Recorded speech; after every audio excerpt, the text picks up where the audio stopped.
Today, I'm talking with Lori Wheeler. She's a medium and a life healer, and we first met about a half a dozen or so years ago when I was scouting for psychics, mediums, and clairvoyants for a TV project. Since then, we've become great friends and are currently working on a new project together.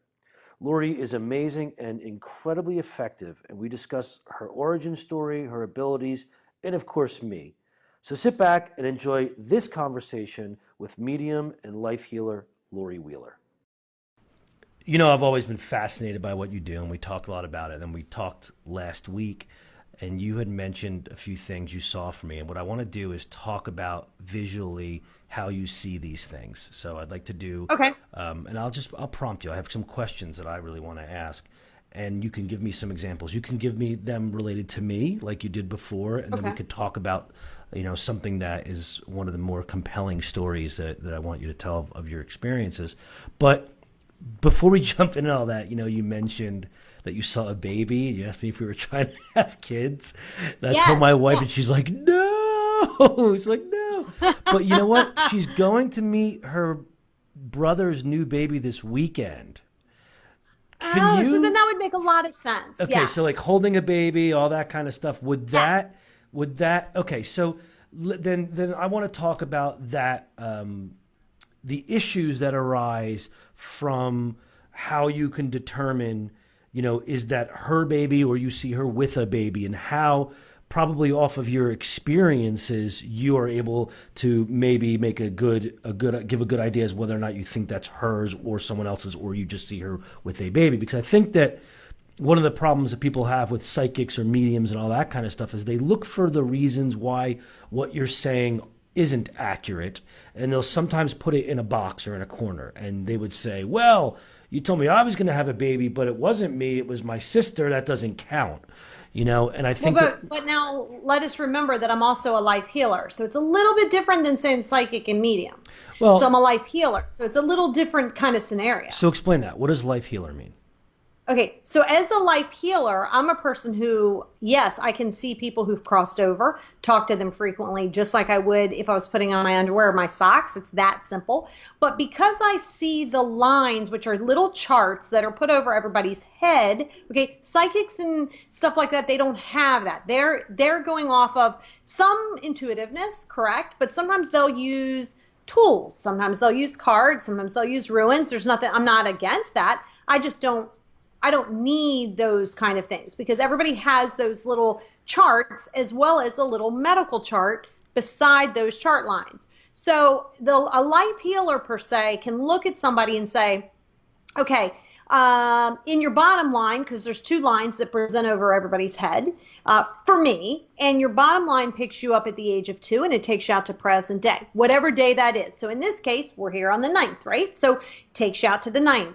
And it lets me know what your backstory is. So for an example of that, if I'm talking about something of somebody's past history, if they've been molested, if there was an issue in their childhood, I can see what that is. Now that comes up almost like a stock market line, sort of, kind of, but Yeah. up doesn't mean good, down doesn't mean bad. And then the line above that picks you up at present day, today, which is the 9th, and then it takes you out almost a full year. I'd say it takes you out to, sometimes it's the 9th, sometimes, like in this case, it takes you out to the 5th. So that's what I call your free will line, but it lets me know what you have up and coming. So in this specific case, when you were talking about the baby or a baby, it's not so general. It's not like I'm just like, look, I see a baby. Okay, so like when I see that, I can see her holding a baby. That said, while we're talking about that, I still see her and you with another baby. So you know how to prevent that. That's in your free will line, meaning that's great, that this is a cool thing, but when I'm looking in your line and I'm seeing it, I'm still seeing another baby. And if you're like, no way, no how, don't want that, then you know how to prevent that. I see. That's your free will line.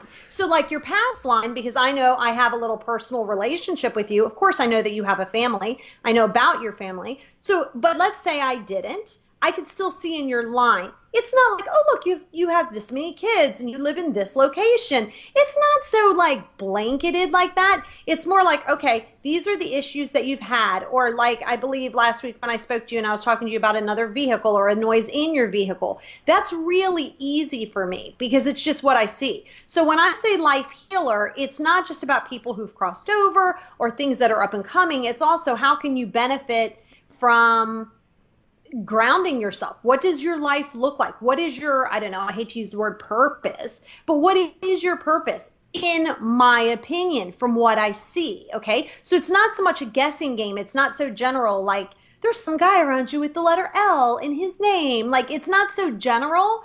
And so I don't look at it as a psychic or a medium. Again, I've been talking to crossover people since I'm 4 or 5 years old and I'm 47. So to me, that's just like, hey, grab me a glass of water and there's your person. You know what I mean? So I think that's where the difference is because it's all about your present life too and not just, hey, these are the decisions you have to make, but also I will give you tools and I do give you tools on how can you better yourself and stuff like that.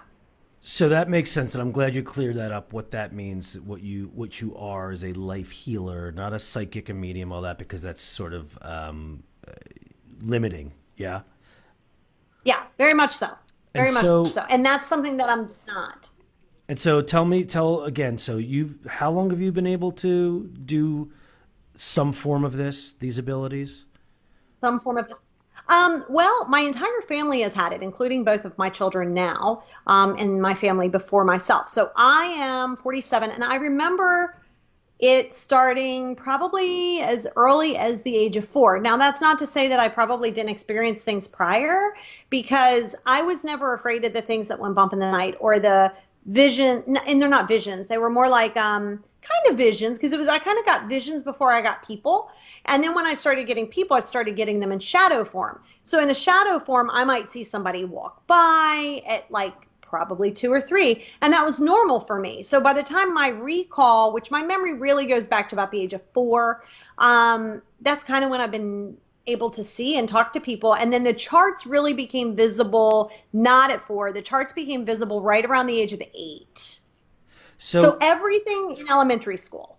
So what's the earliest memory you have of being able to see something or someone or something that was like, gee? 4, definitely 4. What was it? It came as a big shadow, which turned out to be my guide. Now I know that. But I didn't at the time, by my bed. And it never spoke to me at first. He never spoke to me at first. It would just sort of go around my bed, like sort of just walk around my bed, make sure I'm good. And I was never alarmed, which leads me to believe that this had been happening since birth, right? Because I just don't remember it. But I can remember not being afraid, not being alarmed, and feeling good. I could hear the footsteps around my bed. I could see this like dark shadow, but I was never alarmed.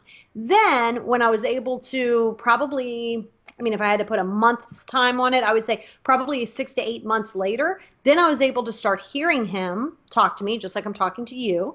And then probably about another year or 2 after that, that's when I was able to see him just like I see you. So a lot of times people are like, when I do a lot of sessions or when I do big groups or appearances and stuff like that, I'm not that person who's going to be like, there's a feather in the air. It must be your grandfather. Like, I'm not that person. I'm either going to be talking to your people or I'm not. So the way I get them is if they've crossed younger, they're going to be pretty true to age. So if somebody crossed over and they were 17, they're going to be pretty true to age. I don't card them, so it might be a guess. I might say 15, I might say 19. But if they crossed older, like Hugh Hefner was 91 when he passed away, he wouldn't present out to me at 91. He'd present out between about 50 and 70, somewhere between there. Why? And I don't know. I've never gotten them any older than about 70.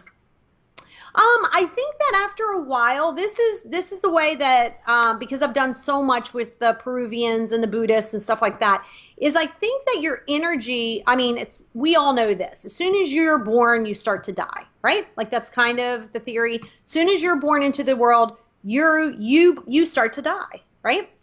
So I think after about the age of about 70 or 71, I think that metaphysical type energy that can come and present out to me loses that energy, that strength and that energy to present out at that older age.